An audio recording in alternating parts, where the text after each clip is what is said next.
What's going on here? That clock may have been off too. So Mm, I think that might be. must be. Yeah, so I'm just like, you just give me ammunition to bury your dumb ass. So No, it's live right now. yeah. It is live. All right, all right, all right. Guess what, folks? We are back 2 weeks in a row. We are cooking in the counselor's corner for another open court discussion. I'm your host, David Lorenzo Glover, aka the controversial counselor. Joining me is my co-host, the big bad wolf, Herb Lewis.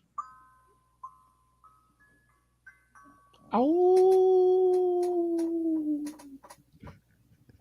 Is that the quiet storm growl? Yes, it is. Uh, okay. As far as the panel, you know what to do. Get at us. Recap from this past Monday's show, we covered the topic vet and protect, discussing women's and how they go about vetting. If you're interested in that show, go back and check out the replay on the Controversial Counselors YouTube channel, as well as checking out the short reels on Facebook, IG, YouTube, and TikTok. Okay, next order of business tonight, July 22nd.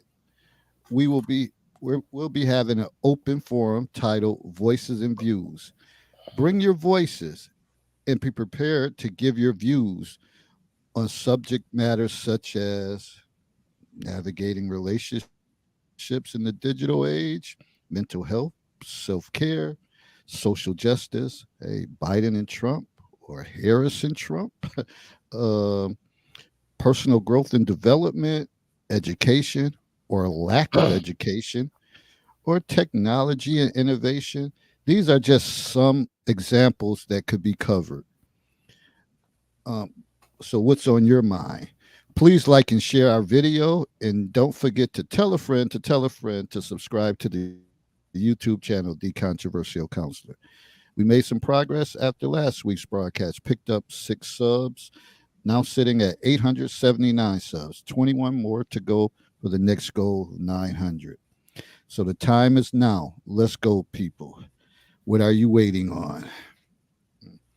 Boy, do we got some things to talk about tonight.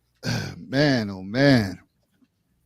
Especially when you think about this whole election thing going on and some of the comments and the things that's going around on social media.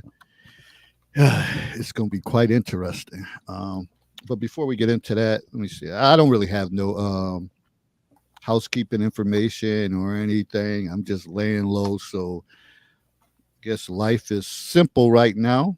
But I know it's, going to shortly to be getting ready to get to that point of who knows, a war zone.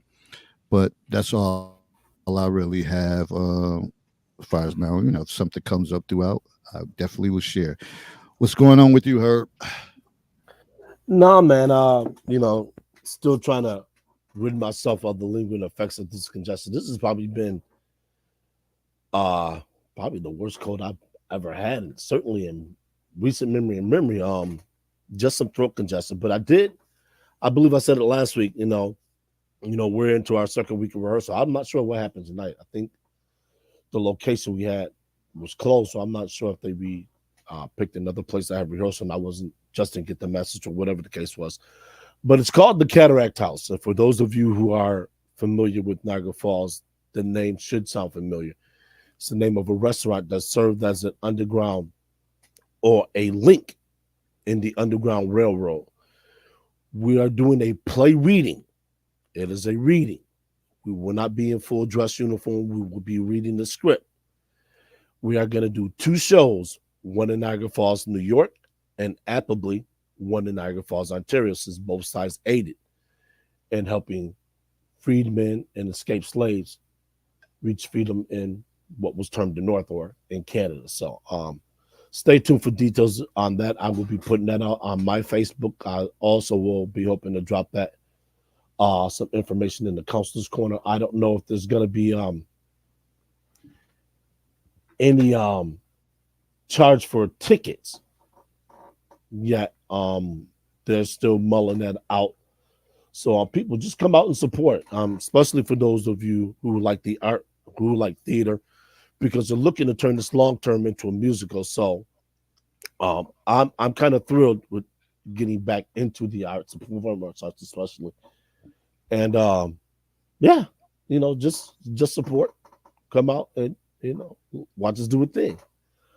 But other than that, man, I got nothing else to uh to report, man. Just getting off a long, grueling work schedule. So, everything's kind of, I suppose, getting back to normal. I got some landscaping to do. My grass is getting a little long, so that needs to be tended to. But I got nothing else to report, though. Things are look on the up and up. All right. So, like I said, this is more of a open forum within the thoughts, ideas, um, what's going on, current events, whatever's on your mind. If you want to come in, chime in the chat. But I guess we might as well get it started. So again, like I said, it's going to be a lot going on with this election. Um, a lot of, I don't know, I guess mixed emotions, but a lot of people feeling hope and promise. With with them endorse with Joe Biden stepping down, and I'm glad that whoever convinced him to step down, it was getting bad. It was getting bad, and I don't even know how they let it go on that far. It just amazes me how this world and this country is set up that any other time, again, when somebody is 60, get over 60 and get close to 70, they ready to push you out of a job. But then to think somebody is, what is he, like 82? And he, Somewhere along there, yeah. mental capacity is diminishing, and you still gonna just, so if he wouldn't have stepped down, I was just gonna let him run the country.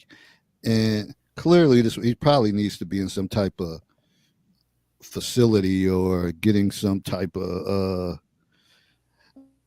I don't think. Well, he's mobile to get around, but just like his mental capacity, he's not. It's definitely declining, and it's declining fast. So that was a good move as far as that. But then you had I don't know what that was, the assassination of Trump. I don't know what any of this stuff was about. uh, you could go ahead if you want to chime in on anything because it's wild. I'm well. Let's start with what you're talking about. The Democrats, unfortunately, for um the party, and I'm speaking of the party, not just an individual, not a candidate, not a state, not a representative, not a senator. I'm speaking of the party. They quashed any viable candidates that could have emerged from a number of candidates. The talk was about Gavin Newsom out in California, and I know a few people that live out in California. They do not like Gavin Newsom. Now, I don't know if he necessarily would have been a viable candidate to defeat Trump. But the thing about it is, you don't push out people, candidates, potential candidates, for a person who, as David has just alluded to, has a mental diminished capacity. The first thing they should have done was they should have spoke to his cabinet members and let them speak to his capacity, because they're the ones who sit in their major decisions with him. They're the ones who are going through the briefings with him. If he reads all his daily briefings, because for people who don't know, every morning the president wakes up, and in some cases in the future, they're briefed on everything from domestics to international to state by state issues. They would know if he is suited or ill suited to continue to run. But the Democrats, in their almighty wisdom, so we're going to push all these other candidates aside and we're going to ride with them. Now, what some people don't know is this: whether Republican or Democrat, that individual is the presumptive nominee for their president's a nomination going forward, unless that individual is voted out. The Republicans are already moving to file a petition to keep Biden in place. I don't know if it's going to go through. If it does, it's going to be a whole lot of hell to catch. And I don't know who's going to be standing at the bottom.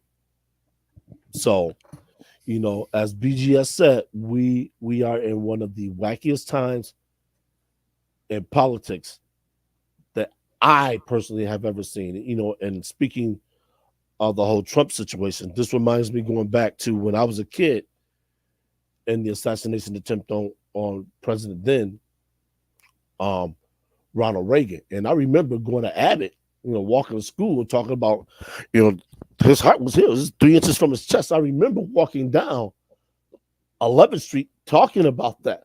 So for me, this is surreal. And I'm sure for people who are old enough, to remember the assassination of Kennedy, this is way too close to home. So, you look at that, you look at those two things, and you look at the Microsoft issue over the weekend. We've had a taste of what the world could look like turned upside down and inside out, even though, that situation was for only less than 48 hours. It was hell. And I would tell you, having to work with it, it was not fun. It was not fun at all. You got people coming in, to where I work at without the necessary things they needed. So what we were doing, we were taking, walking people in, essentially old school, name, room type, credit cards. It was wild. I've been through something similar where we had a computer crash and we had to go get a new computer. But this is nothing like that. I mean, it was just wild. So, you factor that in, coming on the heels of COVID a couple of years ago, people are rightfully so asking, where the hell are we headed? And if, people used to always laugh at preppers, I guarantee you preppers have a newfound respect among a lot of people, especially if people needed money. They couldn't get to their banks. They couldn't go buy food. They couldn't go buy water. So it's been a wild ride, and it might just get wilder. Yeah. And reading the comments and stuff, and I see a lot of black women. Could be more, but I noticed the black women there really standing up there, pushing hard for Kamala, and rightfully so. I would assume they would. But on the other hand, there's some black guys is like, she ain't got no, I guarantee vote. We ain't messing with her. And I guess that's when the prosecution, she prosecuted many black men where in California. Yes. So it's kind of it's kind of crazy. So then I asked myself, like, man, is America ready for a black woman president? And are some of these guys worried about that if a black woman becomes the commander in chief, how would that impact the average black woman? Would she walk around with so much confidence and feel like I'm the top dog, like I run this house? So it's a lot of dynamics to think about. But I asked this: where was she at for all these 4 years? I remember they had the beads and the Converses and all that. I haven't heard from her since then. Was she on leave? And it's not I said I'm voting for her or Trump, I would just wonder, like, where the hell she been? And I know sometimes people galvanize behind people because of the color, and they don't really. Probably half of them people don't even understand policies or what she's talking or what she stands for. They just see somebody that looks like them, and they say, "Hey, she about to make history." I don't know. I don't know, and I think Barack made history, and some people might associate it, say he's not black, but I think Barack had us. He had that it factor with him. He, I think he was a polarizing figure, and I think people just like, okay, we like this guy after hearing him speak, and just the way the man, the way he walks around, you like, yo, this brother got it. Some sisters have it. I don't know if she got it. I haven't looked at it enough to know. I just don't. I don't know. That's just my take, and I'm not no into politics like that. I'm just throwing my perspective on what I see on social media. So, Herb, have at it. There's a lot, and I do mean a lot of different ways that she is being looked at. From, as you mentioned, her political, or not let me say political, her prosecution of what could be termed minor marijuana offenses against black men, and specifically black men, because it seemed like she was out to get them, whether she was or she wasn't. Her judicial record says she was. Then you had the fact of how she got into the position that she's in. Whether you want to go to her having the affair with then I think it was Mayor Brown of California, I believe it was. Don't quote me on that. I can't believe it was Mayor, but she was having an affair with him. From her sleeping away to the top, there's that angle. There's the angle that she originally didn't classify herself as black, and nor did the masses. They classified her as Indian, East Indian, Asian, and she only became black when it suited the ticket and her political aspirations. Now, I'm not here to throw dirt on her one way or the other. I'm just simply saying that these are the angles that people are looking at her for. So, as David said, her and the black male vote, that is not a foregone conclusion, because brothers are like, look, what happens if she reverts back to what she was when she was the DA? What if she tries to bring that mess along, even though marijuana is legal? Who's to say she won't use something else? So when it comes to politics and when it comes to people's past, people have long memories, and brothers now are saying, look, when has the Democratic Party done anything specifically for black people? It's a legitimate question. Dr. Claude Anderson has been saying this for decades, that black people don't need to be aligned with a party. Black people need to be aligned with what's good for us. And we are going to vote for the party for the people that do things for us. Reparations has been on the table for a long time, but more recently, about the last 10 years, she's on record as saying she's not going to do anything specifically for black people. So when you as a black man hear that, you automatically know that she's saying, fuck you. That may sound harsh, but that's what she's saying politically. She hasn't said that verbally. But if you tell me in the national media that you're not going to do anything for black people, then why should the black people vote for you? Specifically black men, when all that's been done by the Democrats and black women at large, and I know that might offend you, but I'm going to lay it out for you. When we go back to the program that Obama wanted to enact, My Brother's Keeper, which was going to help black men and black boys, guess who put the brakes on that? It wasn't the Republicans. It was black female Democrats. So how do you expect black men to get behind a party and a gender who consistently wants to keep them down? Newsflash.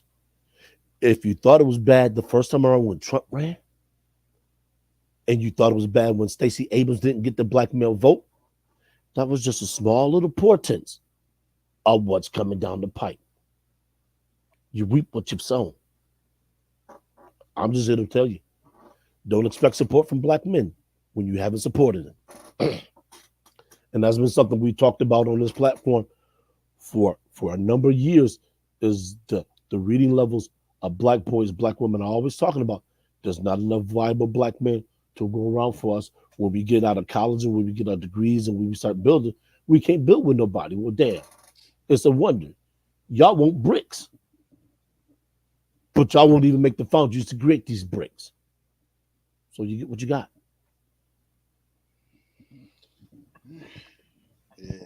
It's gonna be interesting, and I was just reading threads and people like so because a black guy who has said it, he's like it's not guaranteed, and then you had some black women like, so what other choice do you have but to vote for that orange face guy? And the guy was like, shit, he's like, he did more for us than um Biden and what she's done. So you had a lot of going back and forth, and it's like, my take is, I don't know, because then the other interesting factor comes in, and I read over a little bit about it, and you might know more, Herb, about this project, um, And Project 2025. 2025, yeah. Yeah. So I don't know what that's. I mean, I read some of the parameters of it, and I'm like, interesting. What the thing about the whole project, excuse me, 2025, and I haven't read anything of it. I've heard a little bit of synopsis on it, but it's a 900-page document.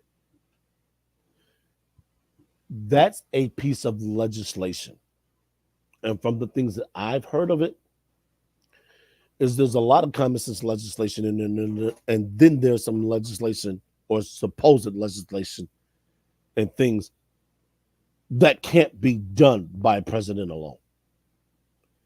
In order for some of the stuff to be done, he has to have congressional approval. That's simply put, that's just not going to happen like that. So this is a little bit of the fear mongering that people engage in when it comes to politics. And if you've seen it once, you've seen it 100 times. You only see this stuff around the time that congressional seats are up, so it's localized, or there's a presidential election. This is why I always tell people ask me, how do you know what the issues are? And I always say this. You look at what the Democrats talk about and what the Republicans talk about. Those are the issues. If you want to know where each party stands, you look at how they talk about the issues. Let's take Border Patrol, for instance. We know beyond a shadow of a doubt what Trump and the Republican parties stood for. Closed borders. And it makes sense. You don't want individuals, wherever they come from, be it south of the border, overseas. You don't want people coming into this country illegally, because you don't know who's coming in illegally. Think about it. Everything you ever go for in terms of a job or a loan, you're screened. Why should it be any different getting into this country? So now you have what they're terming now as migrants. They're just letting them into this country. As a matter of fact, they're using federal tax dollars, your tax dollars, to put them in hotels, to put them in places, and to give them stipends so they can go out and buy toiletries, everyday items. They're struggling with this in New York.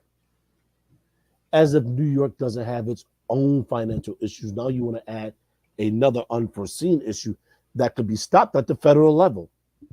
Mind you, they're not giving cities like New York, Chicago, any money to deal with this. They're saying, you handle it out of your local budgets.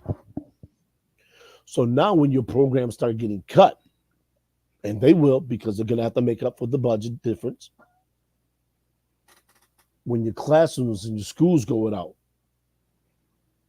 when elective programs start going without in your local community centers, or for older people when they don't get these things, who are you going to blame? Are you going to blame your local constituencies who had absolutely nothing to do with this? Absolutely correct. Or are you going to start looking at the president who did away with the Trump mandate to close the borders so you don't have to deal with this? Like I said, that's where the Democrats stand. That's where the Republicans stand. So if you want to know the issues on migrant policy from the Democratic side, from the Republican side, that's what they are. And I always ask this question to people, and I ask it generally at work. What is the U.S. policy on illegal immigration? I'll give you a few seconds to figure that out. There isn't one.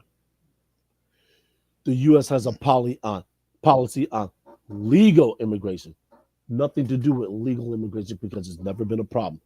The U.S. has had open borders, but you were to come and undergo the process legally. That means a little over a century ago, people were coming through Ellis Island. They were being processed, documented, make sure that they didn't have any communicable diseases that could be easily spread through the masses, and you were allowed into the country. Most of them settled on the coast. This is why you go into places like New York City, you still had Little China, Little Italy, Little Japan. That's because that's where those people coagulated. They stood among their own. But now they're being placed in sanctuary cities. And that's why the term rose up, because these people legally couldn't be hunted down by any immigration wing. And now that they're here, you got to contend with them. You got to contend with them for jobs. You got to contend with them for tax dollars. And they're going to infiltrate your schools if they're not already in your schools. So when programs at the schools start getting cut because they're trying to help these people ingrain themselves into American society, because somebody's got to teach them how to read and speak English. Most of them aren't going to know. So when your schools start getting overwhelmed and your teachers are complaining about it, turn around and look at what the Democrats are doing. It's definitely happening. They just showing up and can't speak English. In some cases, the kids may end up doing all the talking, and because the parents don't understand it, it causes a lot of chaos because teachers like, what can I do? There's nothing I can do. Then also, if somebody that can speak their language calls home, or sometimes the kids understand that, man, my mother and father only know so much. So it's kind of a situation there where you can't get parental support because they really don't understand, what's going on.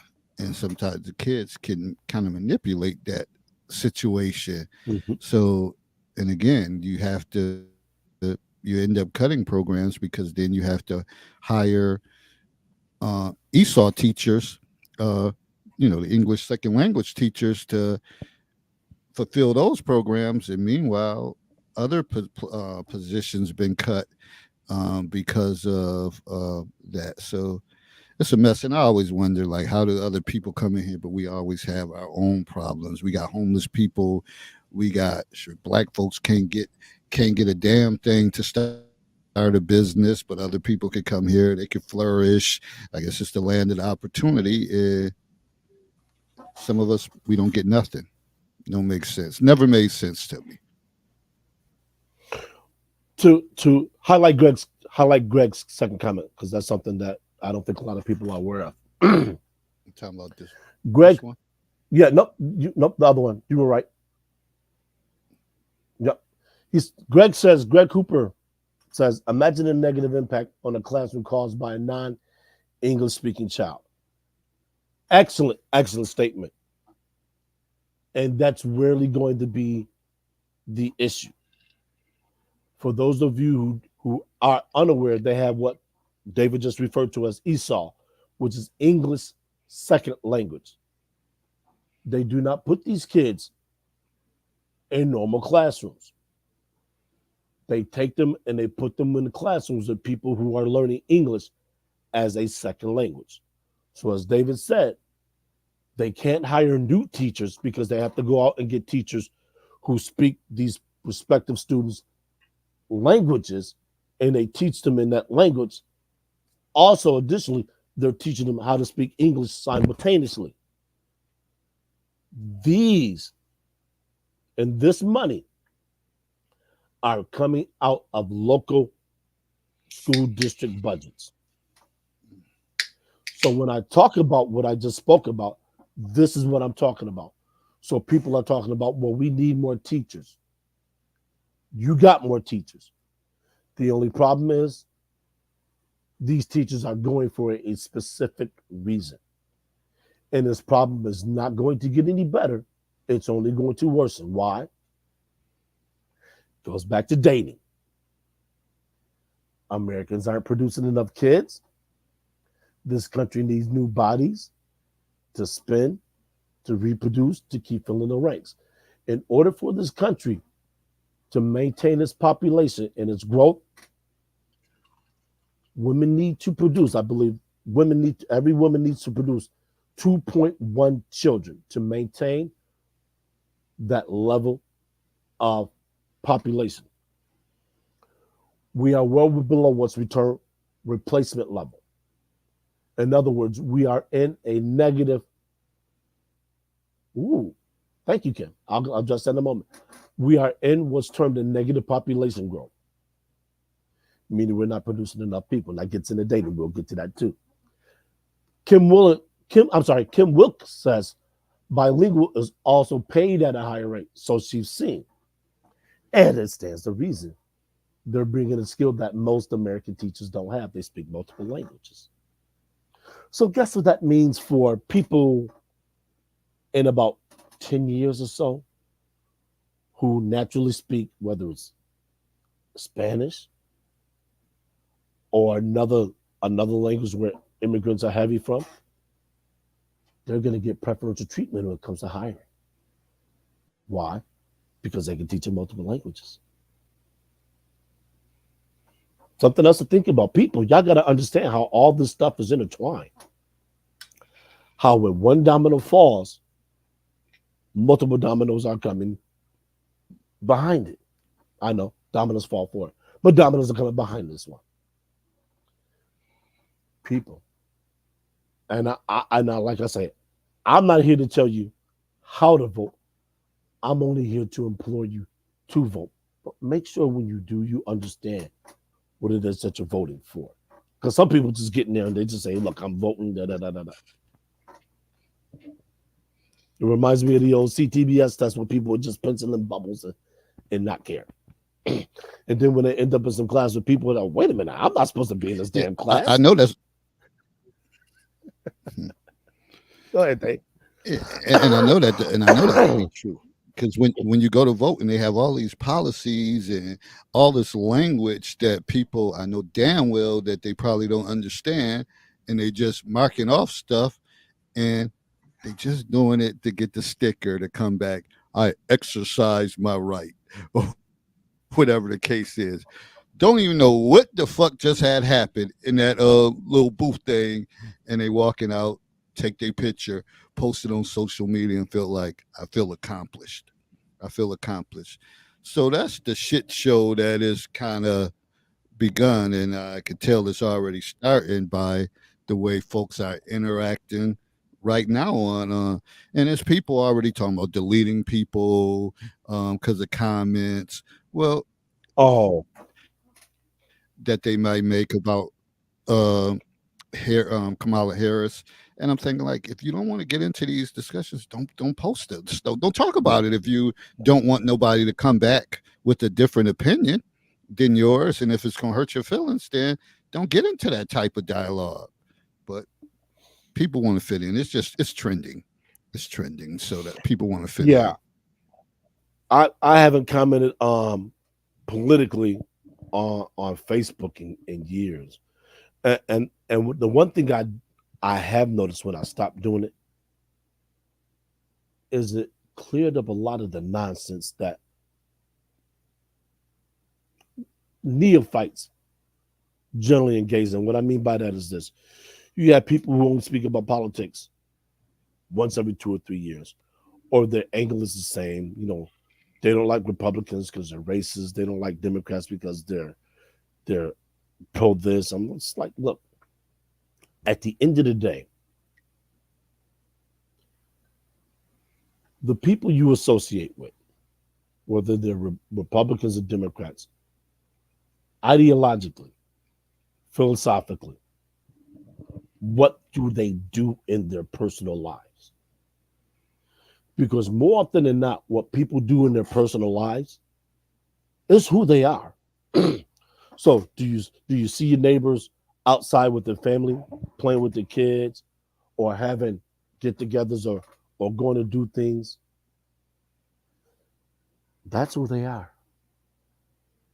Do you see them isolated, or they're talking about going hunting? That's who they are. More than likely, people who hunt are Second Amendment activists. There's nothing wrong with that. People who don't aren't. People who talk about guns, Second Amendment activists. People who talk about school issues, they're educational activists. You're not going to change people at their core. So let them be who they are. And this is something you said, Dave, and I'll echo this. I expect grace because I give grace, no matter what it is. So someone doesn't have to align themselves politically with me. I don't expect people to. I have my own, excuse me, I have my own thoughts and positions when it comes to certain things. And I generally don't make those public because they don't serve any purpose.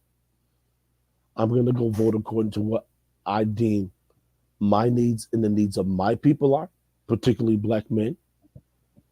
And that's what it's going to be.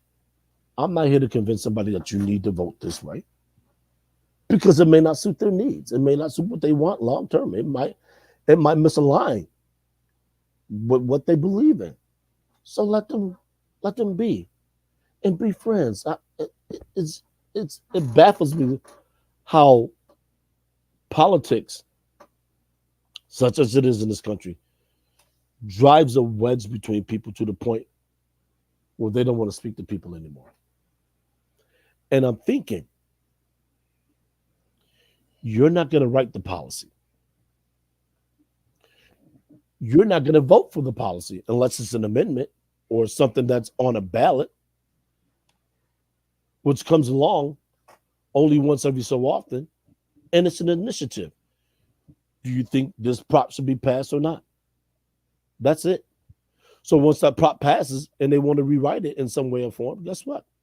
Ain't nothing you can do. It's already been passed. This is why a lot of bills, they never get out of the House. They never get out of the Senate because they're being written, rewritten, resubmitted. Some bills take years to get through the House and then years to get through the Senate. And that's why some of them, by the time they pass, the people that they're supposed to help have already fallen. And I don't necessarily mean that they die, but they're already past the point of no return. So it can't help them anyway. So this is why it becomes imperative, to understand. I'm not saying you have to keep up every day with what's going on, but understand that just because somebody says something, like people want to brand Trump a racist, but they weren't branding Trump a racist when he was hanging out with rappers, when he's a Democrat. So when did Trump become a racist? And I always challenge people, give me the legislation that he signed that adversely affected Black people. And you get nothing. So it's just funny to me how all this stuff pans out. Anita, thanks for joining us. Rocking that North Ave. I Hi. see you. I see you. So what's See your me? take on? I see you. So what's your take on all the stuff that's we've been discussing? I didn't hear some of it because apparently StreamYard and the internet had something against me. But can you hear me? Yeah, I hear you. Oh, okay. But I heard about if we're ready for a black female president.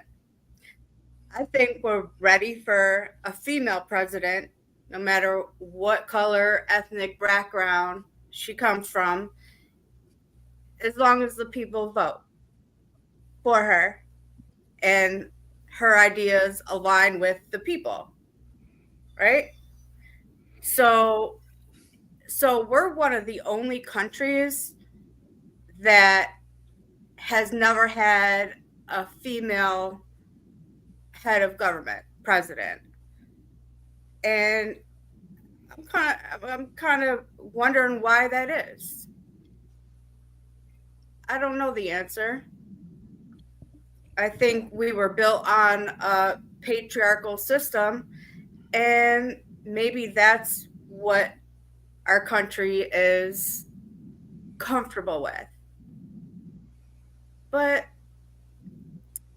I personally wouldn't vote for Vice President Harris, not because she's a black woman. Um, Predominantly, I haven't really seen, or maybe I would just wasn't paying attention. I haven't heard too much of what she's done since she's been the vice president.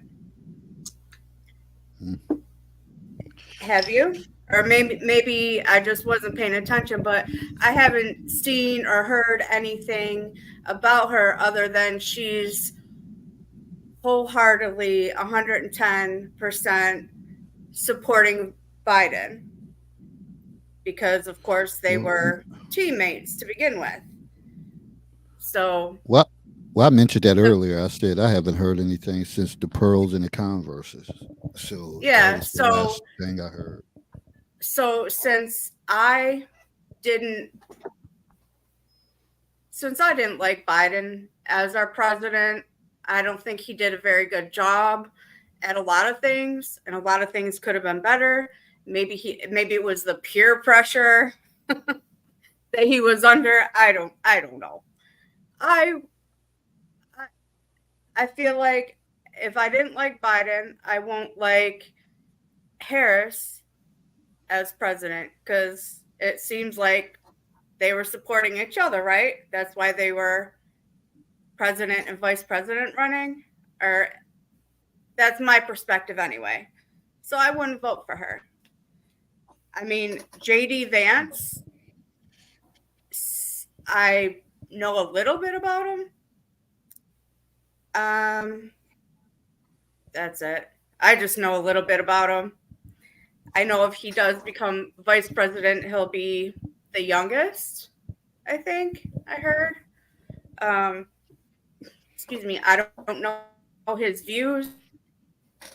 I don't know if how much of his views support Trump and Trump's views. So I think it's a kind of a I want to say kind of a confusing time for our country, a changing time, and I think we're losing a lot of that we used to have. And I don't feel comfortable with it. I don't like it. I'll be 48 on Thursday. I don't like the way our country is going. I think it's a mess. It could be a lot better. Definitely. That's my view. It's definitely scary times. Might be the end of times, like my grandma. Grandma was preaching before she passed away. End of times. Never know. Yeah, I think this is why a lot of people, they're they're creating an exit plan. What I mean by that is this: they're stacking their money. They're looking for a place to relocate outside of the United States. So when things do go south, because and we're talking global stage. For those of you who are aware of the BRICS, which is a conglomerate, if you will, that is looking to replace the U.S. as the world reserve currency. And what that means is this: everything internationally is sold based on the U.S. dollar. What I mean by that is this: they use the U.S. dollar to buy things. So goods bought between Canada and Brazil, they're bought and sold in U.S. dollars. So the BRICS stands for Brazil, Russia, India, North Korea, and China. They're looking to form their own reserve currency so that when they buy, is based on the unit of currency that they have agreed to. And I can't remember exactly what that currency is. This is going to turn into one of the global hegemonies that is going to usurp the American dollar's global dominance. So the U.S. is no longer the world's reserve currency, and that just means inflation. So as opposed to going on paying $3 for a loaf of bread now is probably going to cost you about $5, $6. And that's going to trickle on down. You think you're paying a lot for gas now? If the BRICS take hold and it expands and more people join it, everything's going to go up. Inflation is going to skyrocket. So this kind of falls in line with what my brother has been saying all along. That he was saying you need to invest in other things like gold and all of that stuff.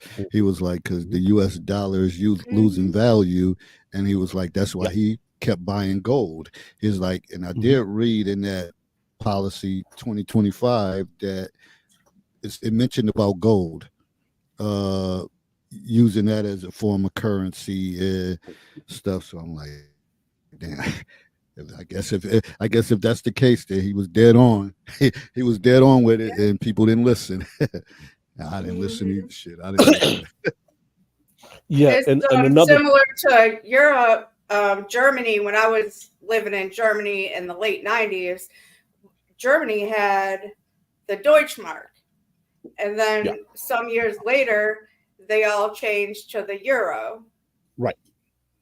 So now, even if the U.S. dollar, even if people are stacking their money, where are they going to go? I mean, Dubai. I mean, what country are they really going to go to? Because sooner or later, they want to make a one world order. I don't know if anybody's heard about that. A one world currency, one world order, the cryptocurrency, digital, no money, no paper money at all. So, I mean, where are people going to go? And yes, we should be investing in gold for sure. I mean, I wouldn't. It's just my opinion. I wouldn't invest in the stock market because sooner or later, everything is going to go berserk and nobody's going to know what to do except have gold. Well, because our dollar ain't going to be worth nothing. Well, the stock market is not necessarily a way to get money. Stock market is the way to build wealth. So for better or worse, the stock market is always going to be around. It's just a matter of who gets to invest in the stock market. So as long as there's companies and they need a way to raise capital, whatever, the stock market will be there. Because like if you look at the Nisei, which is the Japanese version of their stock market, they're around. Hong Kong has one. I can't remember what it's called. So they're there, but they're not necessarily. I'm talking in terms of a lot of people buy stocks, invest in stocks, so they can make money off it. They invest in it so they can make money off it. They don't keep it in whatever. But yes, it is an investment, but it's also a way to make some extra cash if you have some extra cash. Now, years ago, I invested not much, but when the cannabis farms were just coming up. Now, Canada has a couple of them. I invested in that, and then it just went downhill. Right, so but that's... I was like, and then I have a few other, stocks. But a lot of people that have a lot of money to invest, well, at least the people that I know, they use it as a form of extra cash, not just an investment. Right. But like I said, and from my perspective, my opinion, a lot of people think it's a conspiracy theory. I don't. If you watch Glenn Beck, his podcast on Wednesday nights at, I think, 9:00 on YouTube, Blaze TV, he talks about everything, all this stuff that the general public doesn't know about. Why? Because we're being distracted by other things like, I'll say, for instance, football. We're being distracted by other things other than the things that we should know about that we're not getting informed about. So I do believe in the one world order, the elites wanting to take over. I believe in that stuff. Because right now, everything is going berserk, in my opinion. Is not certainly not the America that we grew up in the 70s. In my opinion, it was more wholesome. It was a more wholesome and environment that we grew up in, rather than today. So I think it's a scary time right now. I think a lot of people are confused. They don't know how to react in the changing times. All this AI stuff, the AI is essentially learning things that they on their own that they weren't programmed to learn. Not only that, but there's resurrection biology. That's crazy. Why do you want to bring back something that was extinct, like dinosaurs? Why do you want to bring that? They were extinct for a reason. What do you think they're going to do now? How are they going to bring that crazy. back? Oh, Google it, resurrection biology. Sounds like the movie to be animated, but hey, what do I know? No, it's a real thing, resurrection biology. I have it on my phone somewhere. It's crazy. All the things that we should be informed about that's going on. Like I said, we're being programmed to be distracted by other things. Like I'll say, for instance, like football. Like all these festivals going on during the summertime. Travel, tourism. We're being distracted other than learning what they don't want us to know. And it's a shame. But, like I said, Glenn Beck, he is informative. And it's scary. I would always say this.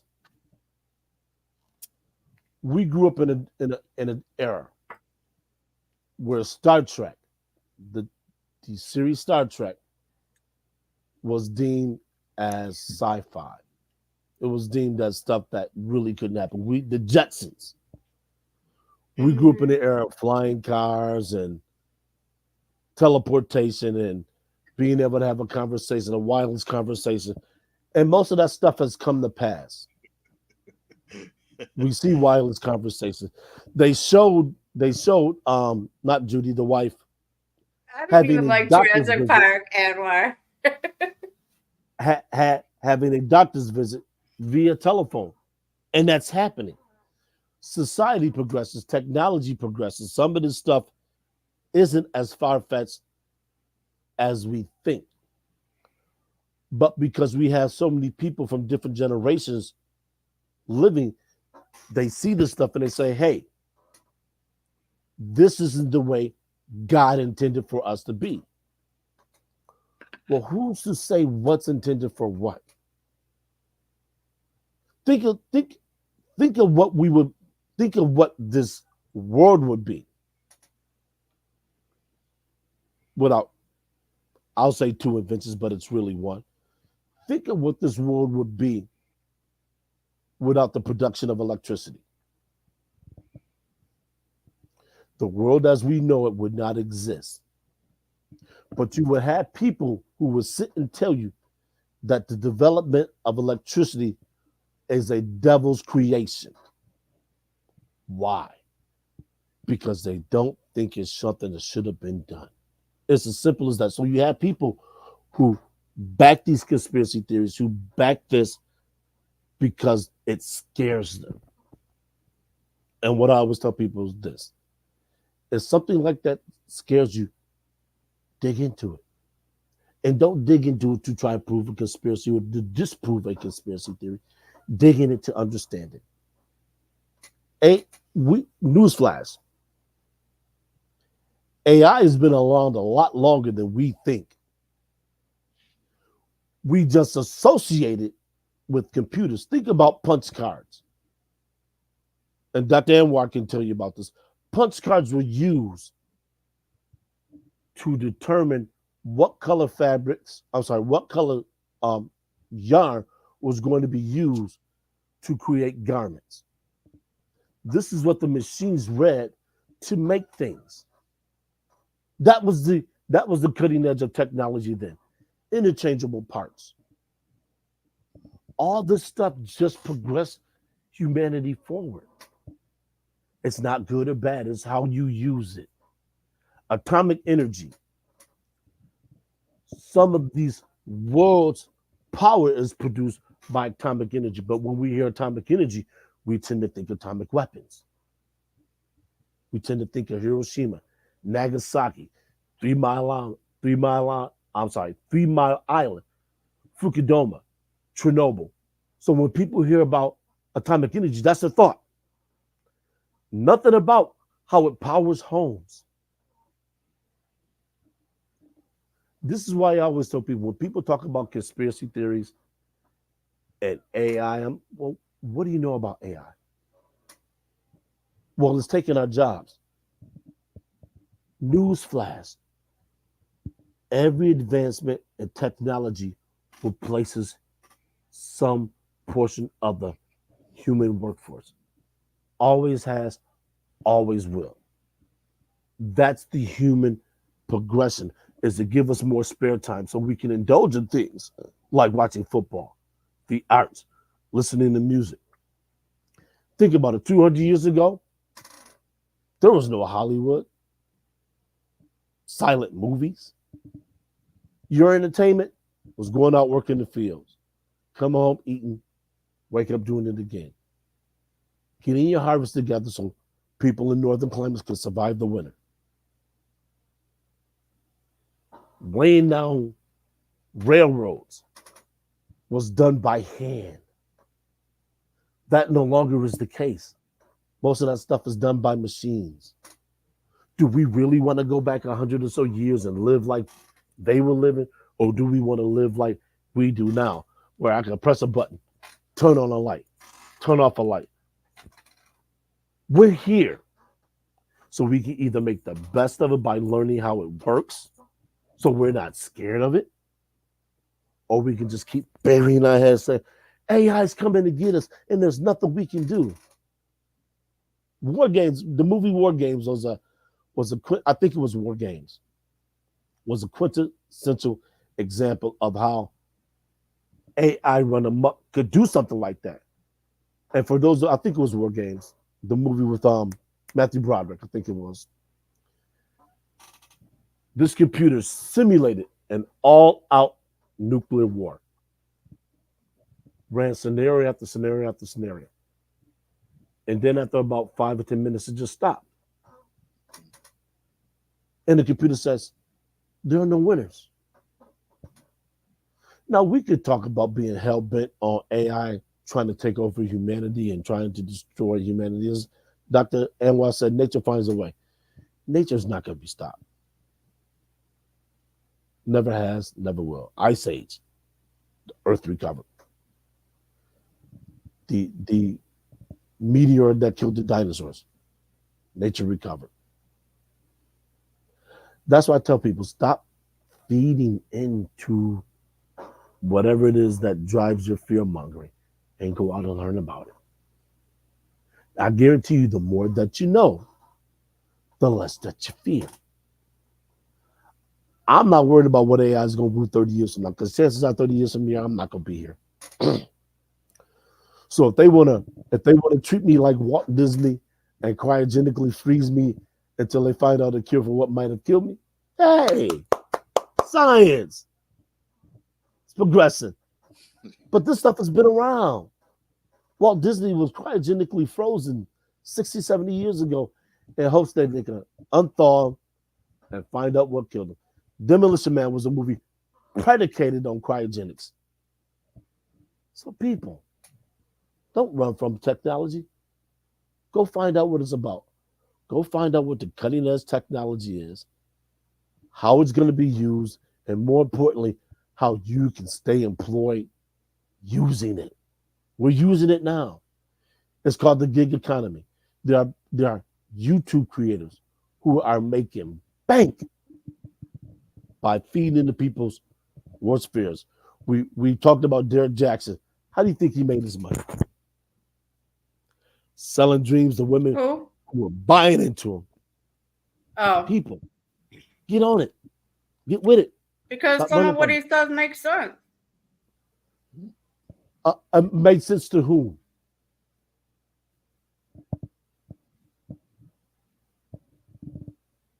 To Is he women. there? Does he freeze? We're not I'm saying here. that. Did you Can you hear did me? you hear my Yes, did you hear my question? You said to You- who? you- I said you it said makes someone. sense to women when women are on the other side of the coin. Mm-hmm. And let me ask Mhm. this question for you. So How did that just work? like, okay, How did that work out for his wife? how did what? How did that work out for his wife? I don't know. Divorce. Oh, his yeah. So back to what I was saying. I'm just saying a lot of what he says. I see she dropped. We have never said, those of us who saw him for what he was, which was a charlatan, we're not saying what he said didn't make sense.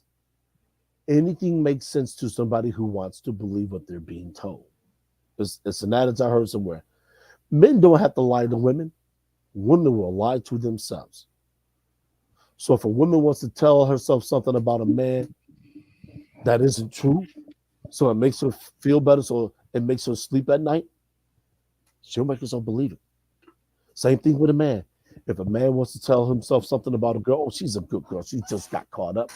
Hey, he's gonna believe it. He's gonna sleep well with it until it gets to a point where they're gonna say, okay, you know what? Yeah. I should have listened to my people. They were telling me, and I didn't listen. Believe what you want to believe. I'm not here to tell you anything different. Whew, yeah. So, it's been a lot talking about on that. Said No, we're not. But I'll repeat. We're not saying that what Derek Jackson said didn't make sense. It made sense to those who wanted to believe it. So if an individual wants to tell themselves something about an individual, male or female, that makes them feel good and makes them sleep well at night, they can do that.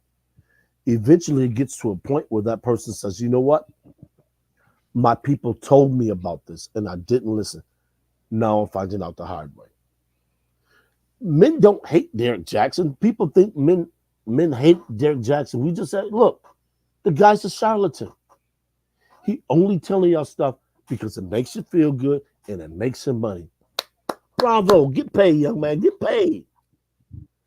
We ain't trying to stop you. I mean, it makes some money, but like I said, if it resonates with you, it resonates with you. If it doesn't, it doesn't. And we know. Just like a lot of memes, you could say, "Oh, that's about me." Sure. If it resonates with you on my Facebook and you think it's about you, then it's about you. The rule of thumb is this. The rule of thumb is this. But there's a lot of information or memes or podcasts that are relationship centered or focused that do resonate with people on the other side of the coin that's been in that situation or that thought the same thing. But just like I posted a meme, what was it, yesterday or early this morning, about there was a podcast with Lewis Howes. He had a doctor on there talking about survival mode and relationships, something that I was trying to explain, I think it was last Monday, but she explained it in a better way than I could. So things like that, they resonate with some people, they don't resonate with other people. Every message is going to find an audience. No ifs, ands, or buts about that. No doubt. The question becomes this. When that message finds its audience, what does the audience do with that message? Internalize it sometimes. Okay, but sometimes they do. Sometimes it does bring something to somebody's attention. They're like, yeah, I should work through this. I should take this into account, and it sounds like something I'm going through. Sounds like something I need to work on. Okay. Now, how many of those people actually do the work? Out of 100%. Not many. Not 100%. No, and you know why? You're telling me what? Go ahead. I'll let you finish. I said no, not 100%. Is anything 100%?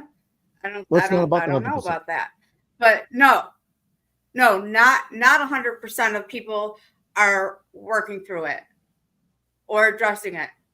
Some people don't believe in going to counseling to work through their stuff. Some people want to read books and do it on their own. Okay, if that's what works for you. But also, if somebody is not ready to work on it, of course they're not going to work on it. The stages of change are there, just like the stages of grief. If they're not ready, they're not ready. But that becomes a larger problem. You have the people for who don't. Hold on. You have the people who don't think they're a problem. So 2, they're not going to seek a solution. So if they don't think they're the problem and they're not going to work on a solution, then they're going to stay where they are, which is in perpetual victim mode. And these are the same people who get out here trying to date. And they're going to stay stagnant. And when they can't date successfully, the first thing they want to do is point the finger at everyone else, whether it's male or female. See, I'm not here to do the male female thing. I'm here to tell you the actualities because I see it. You have these people talking about, well, women only want me for money. What? I'll say, what else do you? Is that 100% true? Is that 100% true? For those who say it, yes. Because I've never said that. That's their reality. That's their truth. But it might not necessarily be true, but that's their perception. But what other perception matters right now? But what other perception matters? But what other perception matters to the individual? What other perception matters to the individual? What I'm saying is, somebody doesn't necessarily. No, hold on. You got to answer the question. What other perception matters to the individual? I thought it was a rhetorical question. No, it's a legitimate question. What other perception matters to the individual? Well, if they want to have something against, say, all women because that's their perception, they're going to have problems probably having a successful relationship. And that's why those people are still out here dating. And that's why there's a lot of fucked up relationships. Okay. Because many seeking help for counseling. But listen, we've already established. Go ahead, David. Most people will end up in the same situation because they don't make no changes toward themselves. And we always talk about they keep doing the same thing. So it don't matter who the hell, it could be Harry Belafonte in his younger age. No matter who's in their premise date, it ain't going to be successful because they haven't done anything to change. They haven't done the work. Especially if they always blame a man or a man blaming a female. If they haven't looked at their core issues and said, damn, I probably could have did this better, or I probably could have changed up this. If they haven't done anything, they just going into another relationship with the same ideologies, probably the same makeup, and it's going to be the same results. Mm-hmm. That's just the bottom line. You only get better when you go to the lab and come back brand new and do things different, and then you'll get different results. But most people don't do that, and then they don't change the environment. They go to the same spots, same old spots. Of course, you're gonna find the same type of people. You hang with the same raggedy ass friends, and you're gonna get the same results. Yeah, raggedy ass friends, and you go get the same results unless you change up. It'll be amazing if you met one different person and you're like, okay, this person, we've been communicating, we start hanging out, I went there with her, I experienced this. You're gonna see different people come through. Correct. It's gonna be different people. It ain't gonna be the same snag-a-tooth people that you're used to talking to. Things will open up for you, but you got to be willing to step out, being uncomfortable to get comfortable and stepping out, doing something different. So it doesn't matter. So when people like, oh, this and that complain, I'm like, y'all still there. Y'all still doing the same shit.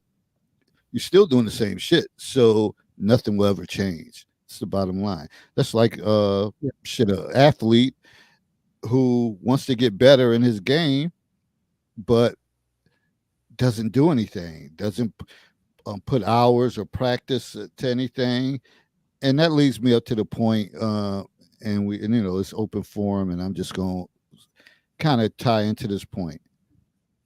All y'all grown ass people, 40, 50, that used to play basketball, kickball, whatever, who don't want nobody disrespecting your child, leave Bronny James alone again. Leave that man alone at 19. Leave him alone because y'all hating on his dad or whatever. His dad's, newsflash, his dad's a billionaire. Getting it. Bronny net worth is $10 million. Getting it. like I said a couple weeks ago, worry about your pension, worry about your life insurance, worry about all of that shit. Because it's sickening to see so many old ass men. Oh, he trash. Fucking 19. He's in the league. He's there. Now he has to put in work to stay there. Like I said, he has to do something different, put in work. But I believe he's gonna get better because he's gonna be there with his dad and AD and other players, whatever. He gonna get bad. And as you see throughout the summer league, he's getting a little better. He's getting better. It's gonna just take him some time. Yeah, sick, man. Some sick at. But if there's somebody talking about your daughter was trash or your son is trash, because you went up to him in the Burger King line and his ass couldn't work the cash register, and somebody said, you know what, that was such and such. No, that was John Wilson. That was little Johnny Jr. That motherfucker trash at the cash register. He couldn't count. Gave me the wrong change. Your ass would be ready to come knocking on some doors. Let it go, man. Let it go. Because you know what? At the end of the day, he going to be all right because his pops built up a legacy, built up a nest that he say, hey, y'all can go out, do what y'all want to do. But at the end of the day, y'all ain't got to worry. You ain't got to worry. And that's what it's all about. That's just there's a lot of people. There's a lot of people. You know, the funny thing about that is there were a lot of people screaming nepotism behind that. And I'm thinking, what is a parent's responsibility and quote unquote job to do in terms of their children? It's to put them, it's to, first of all, is to use this thing, and I found this. Looks like a brain. It's a user brain. Yeah, to put the kids in a better situation. Is that a monkey brain? Oh, it's a human brain shrunk down.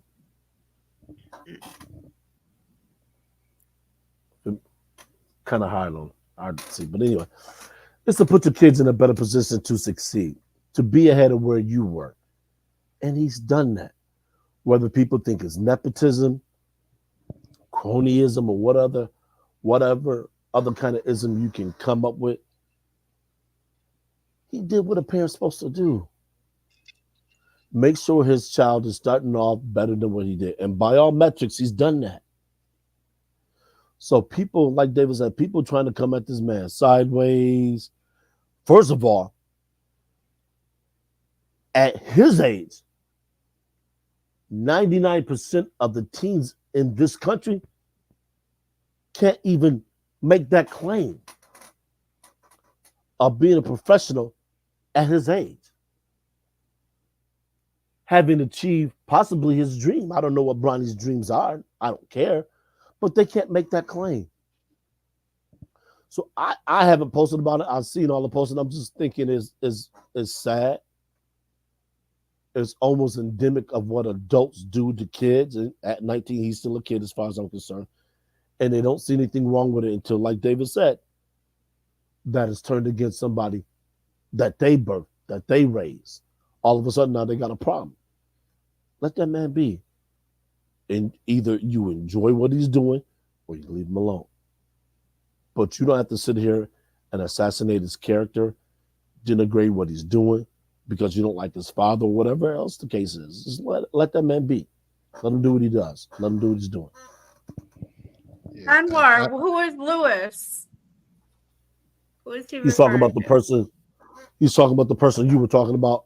The podcast you were watching. So whoever you mentioned somebody else too. Oh, okay. Yeah, the other one that I posted. Yeah. He has different doctors on there, and yeah, I like his podcast. There's been a few people I've been watching too. Go ahead, Dave. I'm sorry. For me to go back to the Bronny thing, it's just when I look at his age, so to put him at a higher metrics than granted there were some people that came out at his shit. LeBron came out at 18, but he's like a man child. He was already like 6'7", 6'8", whatever. Kobe Bryant, but he struggled his first couple years. coming out. They didn't always rise to the top. It took time and it took dedication. But to see these old ass men that never did anything to elevate themselves and keep on talking like he trash, he's such and such. I'm like, are y'all for real? Are y'all looking at the like bigger picture and saying, damn, he 19. Shit, who knows by the time if he stays on the team or he go to the G League and he keeps being around his dad and these other dudes, shit, he gonna get better. And by the time he's 22, they're like, oh shit. Then y'all, of course, be teabagging or whatever. Oh, I always knew he was gonna be good. I just was saying. Now y'all got to Mhm. focus on other stuff. I just look at the games and I be like, shit, he out there. He out there. Gotta be. What a wonderful thing to be there. Like, hey, Dad, it's time to go to practice. Yo, Dad, Yeah, you ready to really. roll or whatever? Like, you can't even imagine that. Like, that's like a dream come true type of situation, and they made it happen. And granted, yeah, maybe maybe the Lakers, LeBron pulled some strings or whatever the case is, but that's what he's supposed to do. That's what he was supposed to do. Now he probably also told them too. Hey, if you got to send him down to the G League, he had to go to the G League, whatever to get better. But shit, at 55, his pick. Shit, what else he was going like? That wasn't a too Right. far fetched pick. Granted, there was other people who probably could have been picked, but you also know that they pick people on character and all that stuff. They do background checks and different things, and they call around and ask about these players.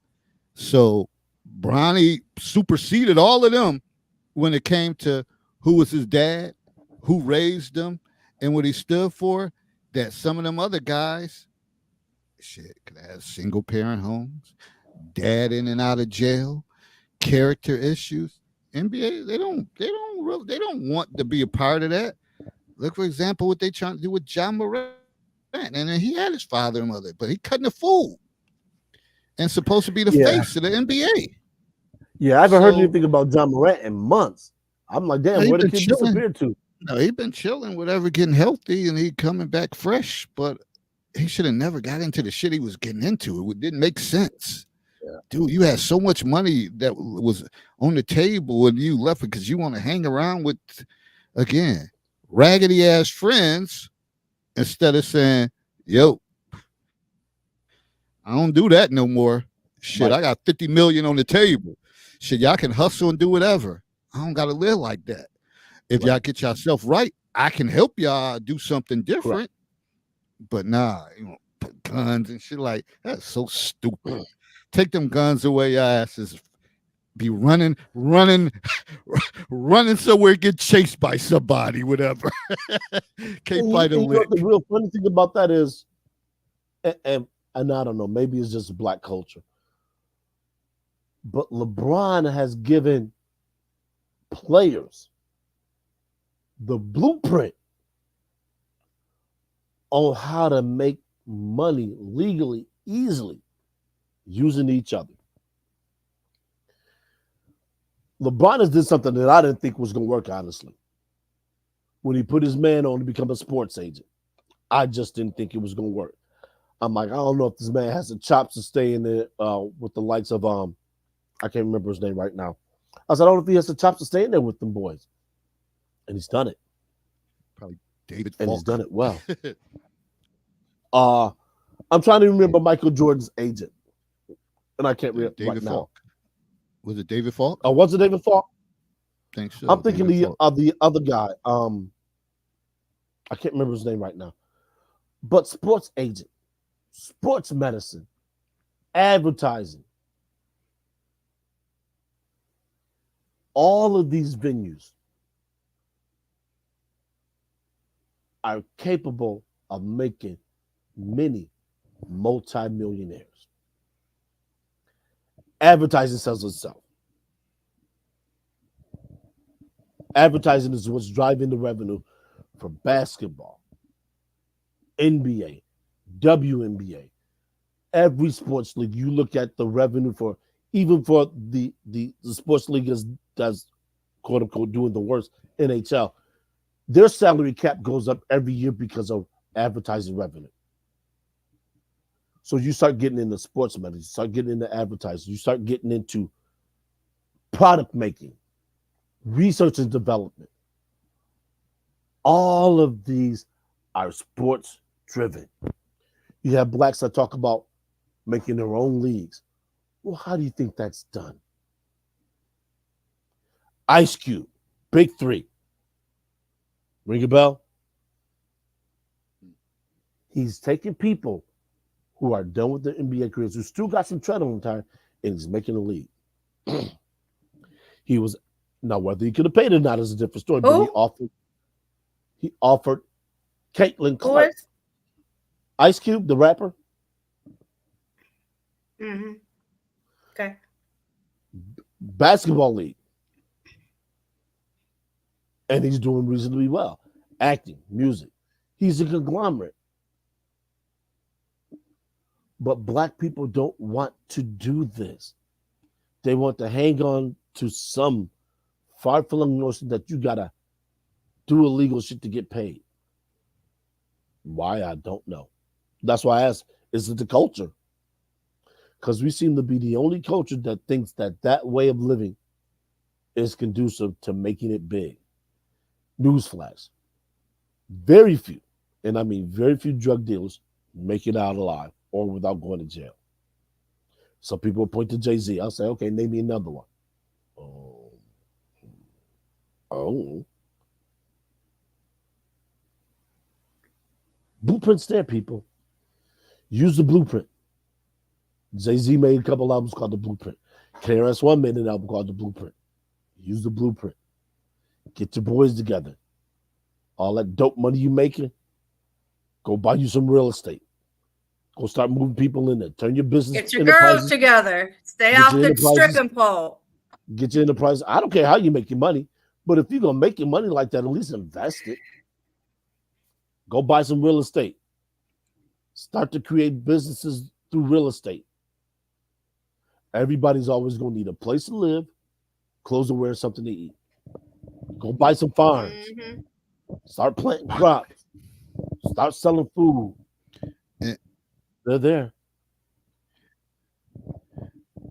And I keep saying over and over, but not so much over and over, but and I only have Buffalo, Niagara Falls, and Baltimore to relate to in places I live, but also to always talk about home. This is not just a female pattern. This is a people pattern. Some of you guys, we talk about like trades and stuff. Some of y'all dudes is really gifted, like with building decks and doing housework and all that stuff. And I often always see summer camps for basketball. And we know damn well half of them kids, if you got 20 kids that's part of the camp, maybe one or two will probably make it on the varsity team or something like that. But, you know, people charge, parents pay out the wazoo for them to participate in that. But some of you guys and women who do hair and all that, y'all need to start having camps, summer camps and stuff like that for kids to come like, a week long. I'm going to teach them how to do this, press hair, do whatever, rinse and wash, or build the deck. And they're going to, and have them do that at these programs. Man, these kids will be thirsting for that from here on out. You'll be amazed. But I think stuff like that needs to be set up, like camps and stuff for that. I think I seen somebody post, maybe Julia Lowry, whatever. I didn't read it. Shout out to her. I didn't read it in full detail. I kind of glanced at it, and it looked like it was some type of art camp. And I know you very talented. It was art camp. Talented in that, and if you're doing that, shout out to you, because I think kids need to do other stuff also than sports. Because again, only probably one or two of them is going to progress. It depends on the age, whether they make a middle school team, modification team, or something like that. Only a couple of them. But if you get you got an art camp, You got carpentry, or again cosmetology camp and stuff like that. You own to something. You you own to something different, and these kids will do well, and they will like, man, they're probably like, can we go back to? They probably never wanted to end. They'll probably never wanted to end, and they'll talk about that probably for the rest of their lives. Like seriously, Mhm. uh, if you make that impact on them.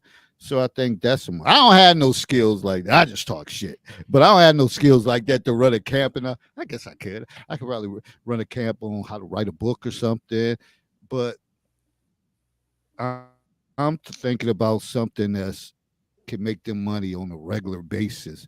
And being an author and all that stuff, unless you make it big and then you put something, then no matter what you put out, you always know you're gonna get a gain, a personal gain, or a great income. But doing hair or shit artwork and all that stuff, there's so many different jobs that can open up. That's what these kids' minds need to be driven to, and they need to be given that opportunity to be able to do that. And not even so, and then always got to wait till the summer. Shit, you could capitalize spring break, capitalize in the wintertime, the holiday break, that you can have something 2 or 3 days going on that keeping them busy, keeping them doing something, and keeping them thirsting for that knowledge. So I think that's Shit. important too. While you bullshit, the beautification industry is a multi-million dollar business. Pedicures, manicures, like you said, hair, makeup, nails. I don't know too many women, regardless of their income level, who aren't getting some of that done. Damn near Yeah, I got weekly. my nails done.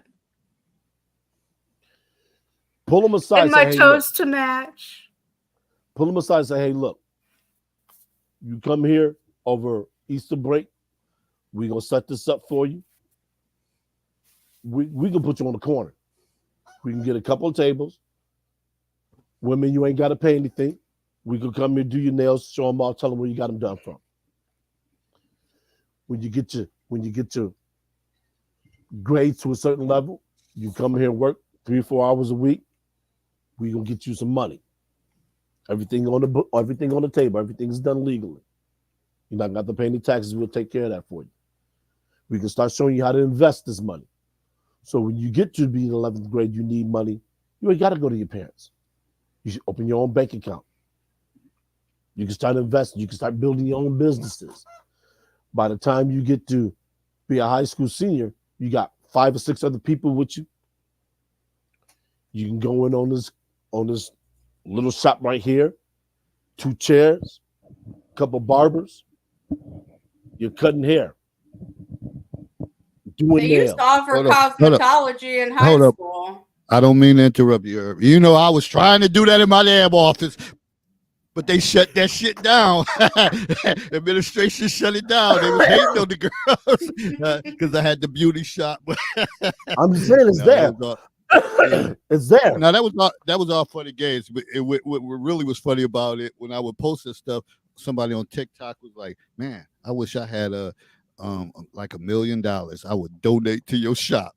So I was just joking around. But imagine if that was somebody who had $1 million. An and they investor, said, an angel hey, investor, they call yeah, Mhm. hey, I want to invest that. I seen your post with these little girls. I want to invest that y'all could take it further. And I was clowning. I was clowning with the concept, but it's real though. them. Yeah, I mean, there's always people out there looking to invest in something. They have, and I hate to use this term, but they have idle cash. But they want to donate it because it gets them a tax write-off. And for people who don't understand that level of the game, donations lower the threshold of money you have to pay taxes on. It's called a benevolent donation. So they're looking to donate money, even if the venture doesn't make them any money, doesn't turn a profit, they're not paying any taxes on it. So they gain on the back end. Tell people, put the stuff out there. Just like David said, he was on TikTok messing around, he put it out there. But you have to take the initiative and start something. You can't wait for everything to come back and try and find you. You got to go out. You got to do it. You got to put the work in. That's why, me personally, I don't subscribe to therapy because therapy is only one step. You still got to get out there and do the work. So I don't care how many people you talk to. I don't care how many self-help books you read. I don't care how many authors you listen to. I'll make it simple. You want to lose 15 pounds.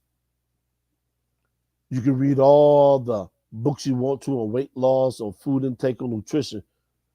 But if you don't get out and walk a mile by using a step at a time or lifting something 1 pound at a time, you ain't going to lose no weight. It's not going to happen because you're not putting in the work. And I know all the time that sometimes you put in the work and you don't see all the results, but I guarantee you will see some results. Me, myself, I'm down 26 pounds. I'm about 262 pounds right now, down from 298. So I'm not trying to hear anybody talk about what can't be done.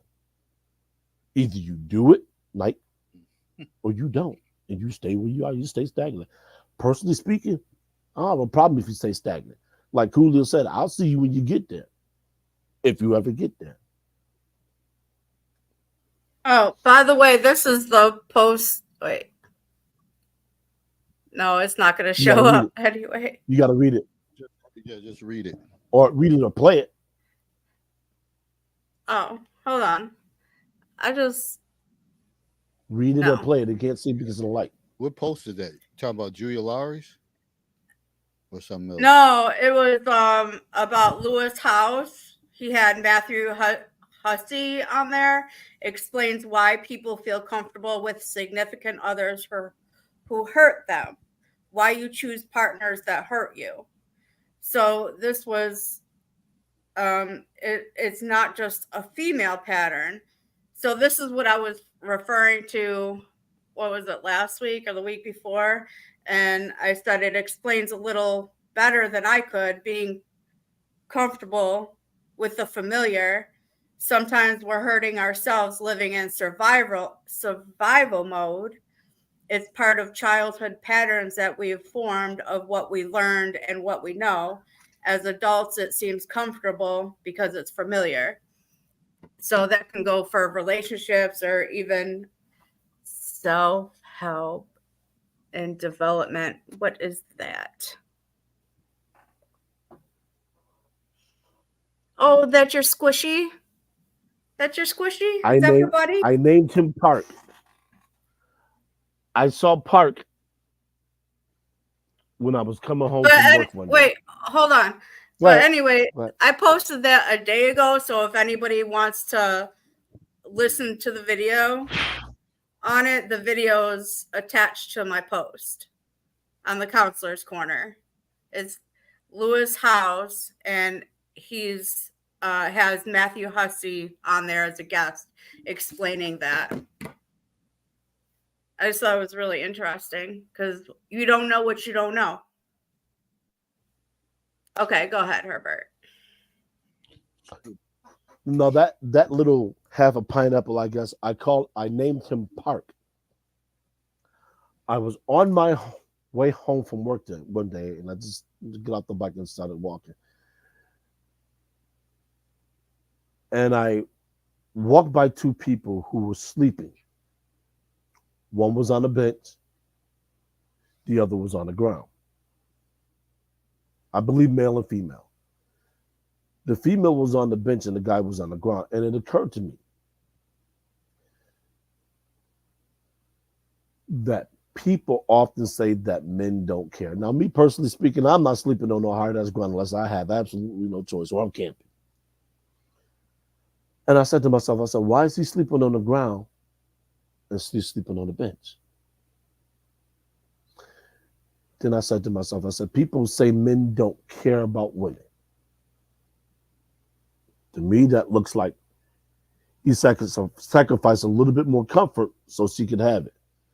When I walked by, he woke up, she didn't. Now, I don't know if that's because he's a light sleeper or whatever the case is, but to me, that denoted he was ready to respond to any potential threat or danger before she was. That's what that signified to me. I could have been looking at the situation a little different, but it was just a confluence of a lot of, excuse me, bedtime, a lot of different thoughts. So, and I know life isn't fair for a lot of people, and I tend to see, and this is something we talked about at the top of the show, I tend to see a lot of homeless people, whether it's on that stretch of road or outside of my local grocery store or walking to my local grocery store. There's a small little park, probably about maybe about an acre. And I'm always seeing people sit out there. And I don't stop to talk to them. Maybe I should. Maybe I will one day. I don't know. I don't really want to pry into people's personal lives. But I often ask myself, how did you end up in this particular situation? Because I encounter quite a few people at work who are homeless for one reason or another. Every summer is like a different group of people. I had to run one brother, unfortunately, off of the premises for taking up residence like that. And he had the audacity to try to come at me sideways. I'm like, bro, I'm not the reason you're in the situation you're in. I haven't done anything to you, but you got to go. And he's talking about you should be doing this. You're doing this for them. And I'm like, this is just my job, man. It's funny though, and I always tell people, because he talking about, I'll come back here and I'll shoot up the place and, I'll wait for you downstairs. And I'm like, look, I didn't get to be 52 by letting people put their hands on me. So if you think you got some W's coming, you might want to think again. I'm not built like that. Y'all play to win. I play for keeps. That means if I get you, I get to keep living. So I mean, it's rugged out here, man. It's rugged. It really is. Unfortunately, it's rugged. Anything else? Burning desires that's going on, and I know a lot of this stuff has been what we've been talking about, been directly. You getting hit from that all over the place, even like the election candidacy, the Bronny James, the sports world, anything else, any other burning desires or good, bad, indifferent, concerns, complaints? Well, I won't get into this. I will mention it now, the cookie club for people. Red pill women. What is it? Red pill women. In other What is words, that? women who are talking. In other words, women who are talking about the same things that the Manosphere, Kevin Samuels, and a whole lot of other red pill content creators have been talking about. They're rising. They're talking about. Go ahead. Oh, I was going to say, what are they talking about? So they're talking about twisting it and reversing it and benefiting off of guys. They're finally echoing what men have been saying about dating and relationships. Oh, okay. And it's a small but growing section of YouTube. Shout out to Crimson Cure. She's been doing it for years. There's Danica Marie. Shout out to her. I'm sure some of you people have already heard of Just the Pearly Things. Pay attention. The what? Her name is Pearl Davis, but she goes by the name of The Pearly Things. I got the stuff written down somewhere. Hey, I'm just telling y'all, pay attention. The tide is shifting and it's slowly turning. And this is going to have a long-range, long-term ramifications on the dating market. So people who are, especially women, they complain about, a lack of quality men. Either you change with the times or you get left behind. Because men have effectively thrown in the white towel and said, we're not doing this anymore. We're not playing your games. You ought to Me Too'd all the potential mates. You ought to sanitize the workplace, which is one of the biggest places that couples met. So now men aren't cold approaching, men aren't dating co-workers. Women are left talking about, well, men won't approach us. They don't want to talk to us because they're scared. And now we have according to and I can't remember what the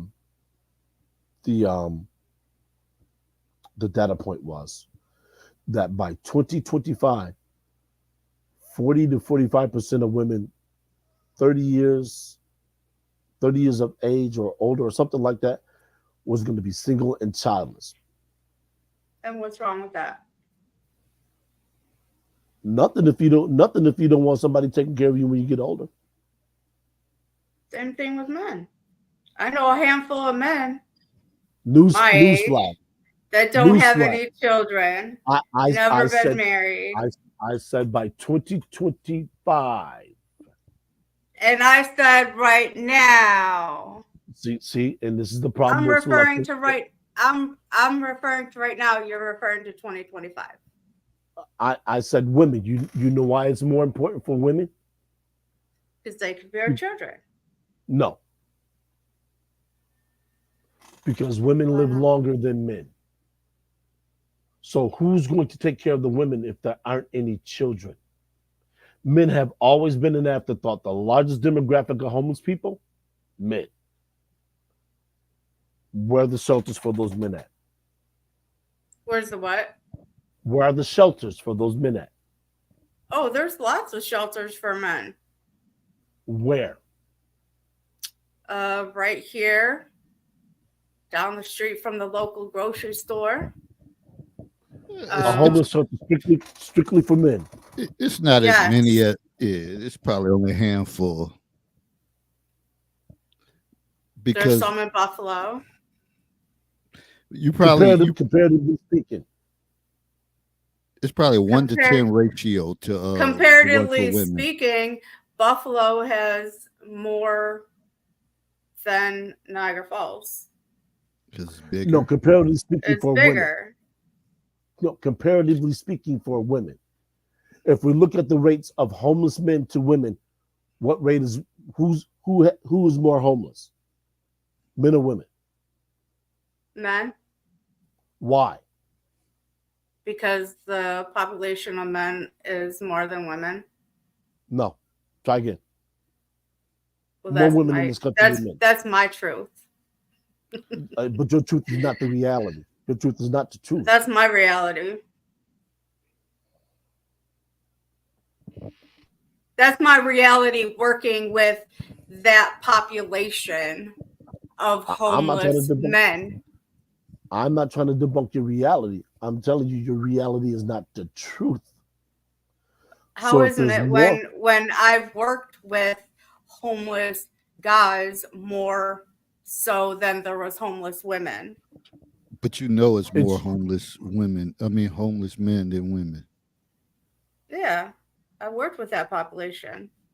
So your reality isn't the truth. The truth is the truth. The truth is bare bones. There's more homeless men in this country than there is women. That's what I said. But you said you said that there's one, maybe two homeless shelters in the city of Niagara Falls for men. There's at least one. The Niagara Falls Gospel Rescue Mission. Mm-hmm.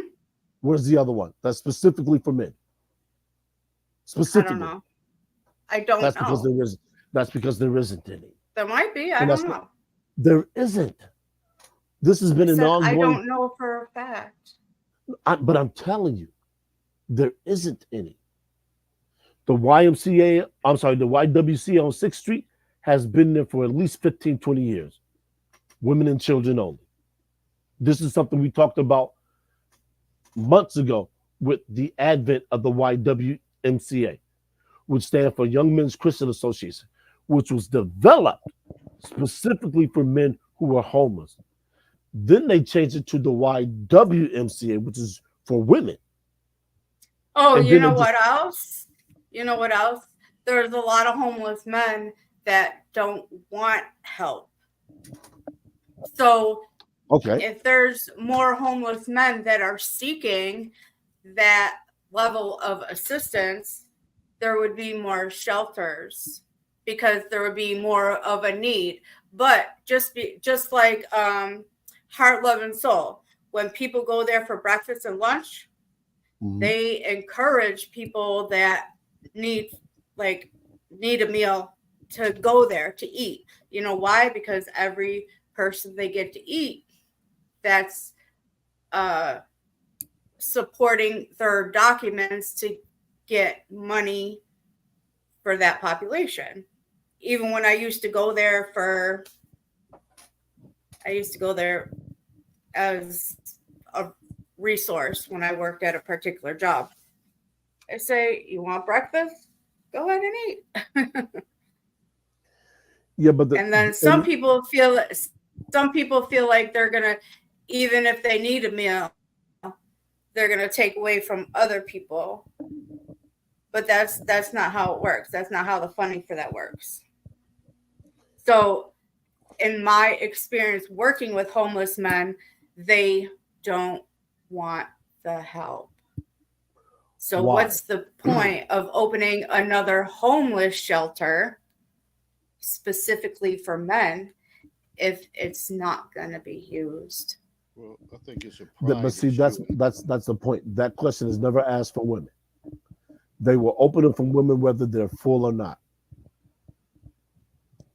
And see, that's the double standard that people don't want to address. No, that's not the double standard. I think if the space was there. No, I was about to say, I think if the space is there, if there's some room, the guys, they would say, okay, all right. They'll end up bending and say, like, yeah, I'm gonna end up going there if they didn't have to go through hassle. Some guys just say, I'm not about to go through all this paperwork, filling out this stuff, and then to be told, well, it's a waiting list, or so they say, fuck it, I'll just do what I've been doing. And don't make it right. But also, remember, like some of the times when the women in the homeless shelter, it may be always be a kid attached to it, so they open up those doors for them. Most men don't have no child with them to say, so they can say, okay, all right, well, that's super. Sometimes it is. Gonna open up a bed because they got a child. It's usually just them. Sometimes it is like that because you of domestic violence. Pursuit of happiness. But those is probably rare that the child is with the dad. Oh yeah, that's rare.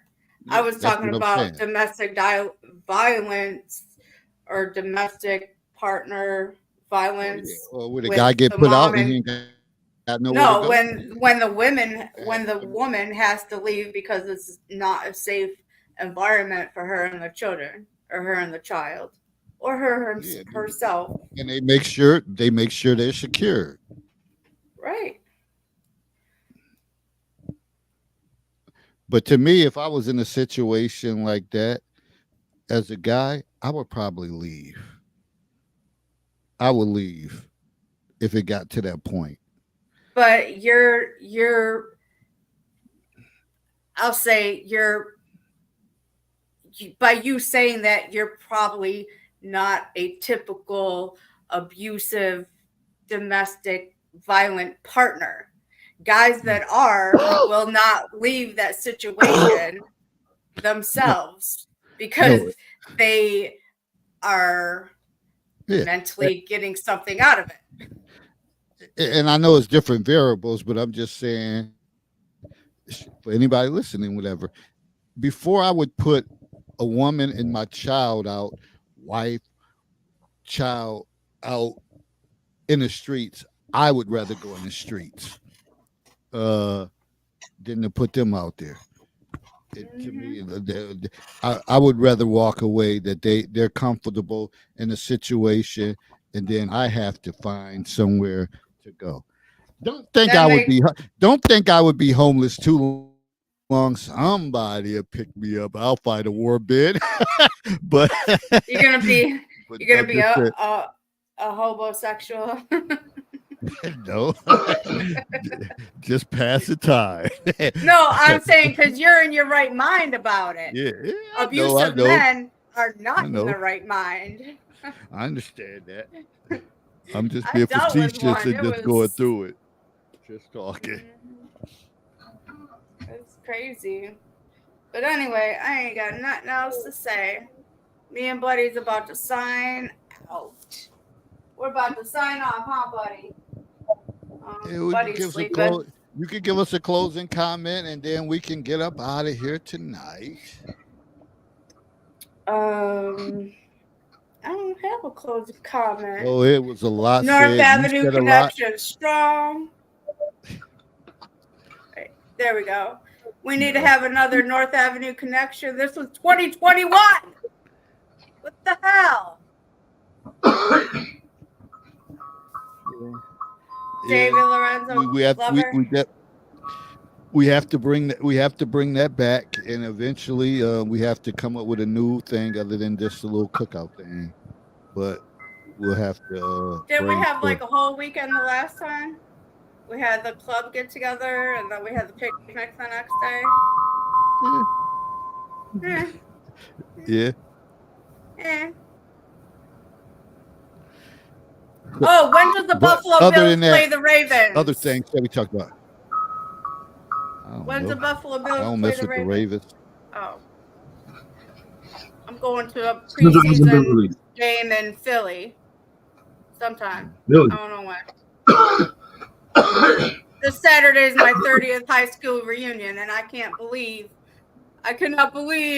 I'm going to be 48 in a few days. That's unbelievable. I got my grays taken care of today. Got a little haircut. Got a little cute outfit. Gonna get my toes done, my nails done. Okay, all right. Post up. Let us see. Let us see. When your It's- birthday? You it's said Thursday. Thursday. Yeah. What's that date? July 25th. Okay, I know a lot of Leo. few people I'm a born on the 25th. Really? I'm a typical Leo with some Cancer traits. Yep. All right. Party time. Happy birthday. Tuesday to Sunday. Thank you. If I remember, I'll give you a shout out. Post your picture up. Have everybody wishing you a happy birthday in the counselor's I'm corner. gonna have to send you a cute picture. All right. Me and All Buddy right. gotta go out. We All gotta go right. outside. Appreciate you coming through. Talk to you soon. Alright. Happy birthday. Oh, by the way, Herbert, this Closing pineapple comment. Jamaican me stuff was good. I'm if you was sure. wondering. And the passion fruit was good too. Yeah. Okay, I gotta go. I All gotta right. take Buddy outside before we resign for the night. All right. Y'all be safe. You know, I don't have my glasses on. I can't see how to log off of here as usual. Let's close All right. cleanup. See you guys later. All right. Be safe. It's gonna be a wild ride. Closing people. comment. Herb. It's gonna be a wild ride. So buckle up. And as Ken Zoe said, life's tough. Get a helmet. Shout out to BTS. And as always, growth and understanding occurs in the gray area. Godspeed. See you next time.